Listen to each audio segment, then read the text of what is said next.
the dark side of that, because this is what this show is, right? When I like things, let's talk about them. Let's rip them apart. Let's understand them. There's a decision. There's a judgment in that to say, right? Let's just use you and I. Maybe Rocco, you are capable of that evolution to get to that next stage. Let's just say I'm not.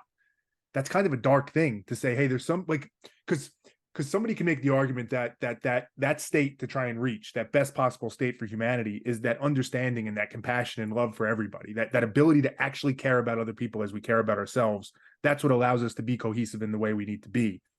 In what you're saying, which again I think makes a lot of sense, there's this sense of like, well, certain people just aren't good enough to get there, good enough, however you want to define that, not capable of getting there. And although it may be true, or like there's some darkness to that. Like that doesn't mean it's not true. That doesn't I mean we think shouldn't buy that's into it. But I think it's an anthropomorphized darkness. okay, And it's kind of like it's got an after stink of eugenics or something like that. yeah, We don't yeah, like the idea of it. But at the end of the day, it's hard to argue on all fronts, given all the valences of enjoyment, experience, etc., that a chimpanzee and a bonobo are having less rich life experiences than you are. okay, I think that's kind of we imagine that. Look, it appeals to me more to have a human experience. Um, and I don't think that the difference will be that tangible. It's just a thought experiment, and it's just a dangling a carrot. And at the end of the day, you know what the fact of nature is? Nature doesn't have the animal game, the power game, that status game, that dominance game. It doesn't have feelings, and it doesn't have virtue and morals. It's just got a clash of wills that eventually bashes itself out and finds an equilibrium that we call natural homeostasis. And I'm not advocating for that kind of heartlessness. I'm saying we are already confronted with that level of heartlessness and indifference. That is an ever-present reality. And if you are disposed in your actualization, as we all start discovering what makes us tick inside, mine won't be the same as yours. I don't want to become an impressionist painter. But what I do want to do is I want to try and reach people who seem unreachable in the service of bringing them along for a ride. That might be your vocation. And I believe there are people in the world that want to do that. And I want to free them up to be able to do that so they can reach the unreachable and bring as many along for the ride as we can. Mm. And that is also part of actualization. And if somebody says, fuck you, stop pushing your shit on me, who am I to eventually go, correct? So at some point in time, even if you're watching your kid make a choice that's going to break your heart, at some point in time, you have to honor their journey. At some point in time, you have to say, I can't make their choices for them for the rest of their life because that actually isn't love. And sometimes you have to first make a pretty long mistake to learn your way.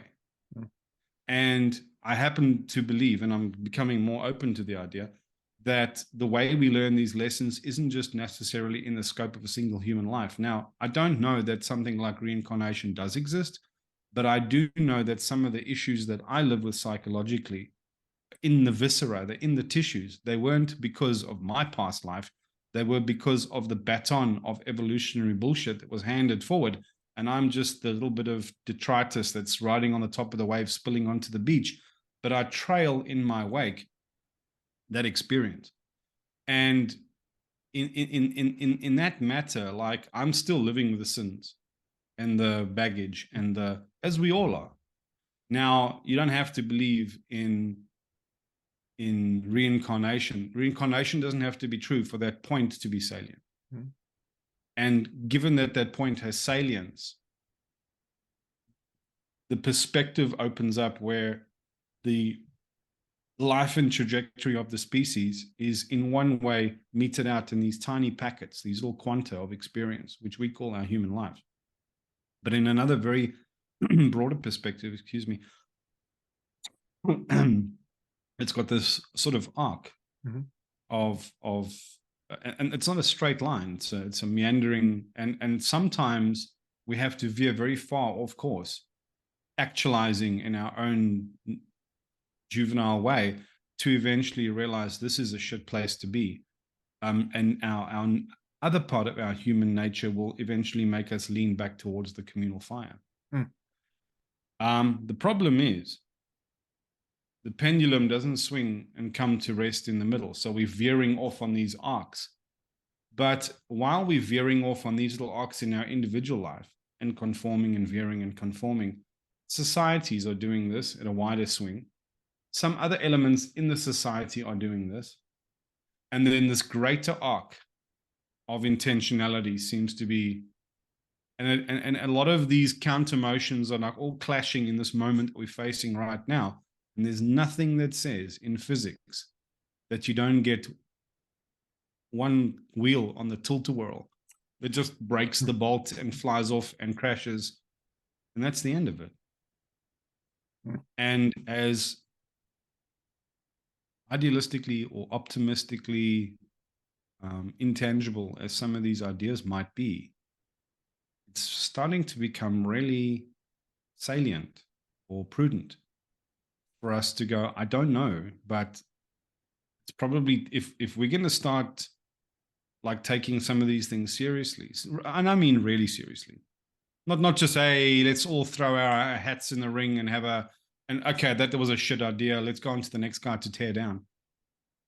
Like, can nobody raise their feet, their view from their feet or from the low horizon and just think, what could we become? What could we become? And if we don't look this moment in the face right now, we could become nothing. Nothing.